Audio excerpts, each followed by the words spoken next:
September was dominated by high pressure, bringing plenty of fine and settled early autumn weather, with only a few short interruptions. This meant that rainfall was limited in most regions and temperatures were generally above average, though with no exceptional warmth on any particular days. The provisional UK mean temperature was 13.9 degrees Celsius, which is 1.3 degrees above the 1981 to 2010 long-term average. This made it the equal fourth warmest September for the UK.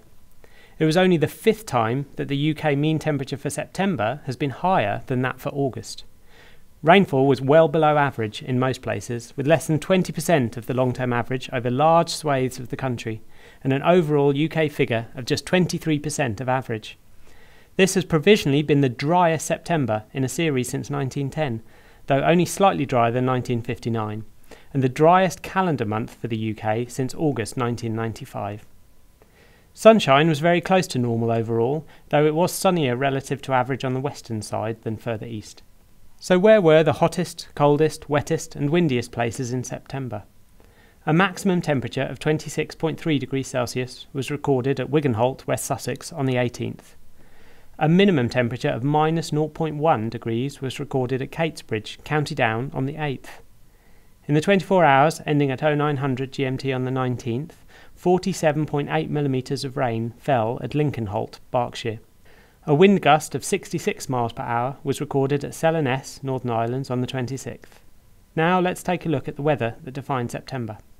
The month opened with some patchy rain in the southeast of the country, but was largely dry and cloudy elsewhere.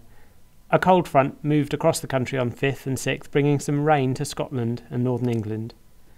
High pressure then became the dominant feature from the 8th to the 15th, bringing at times fine weather, although cloud, mist and fog did linger in some areas, and a weather front on the 15th brought some rain to eastern Scotland. On the morning of the 19th, heavy showers affected parts of southern England, and Exeter Airport recorded 41 millimetres in the space of 3 hours. Although the country was dry overall for the month, those places directly affected by these heavy showers had monthly totals that were much closer to average. High pressure returned for a couple of days, bringing some fine, warm and sunny weather. A band of patchy rain spread from the north on the 23rd, and the last week of the month was breezy at times. The last day of the month was mainly dry, but with some showery outbreaks in the west.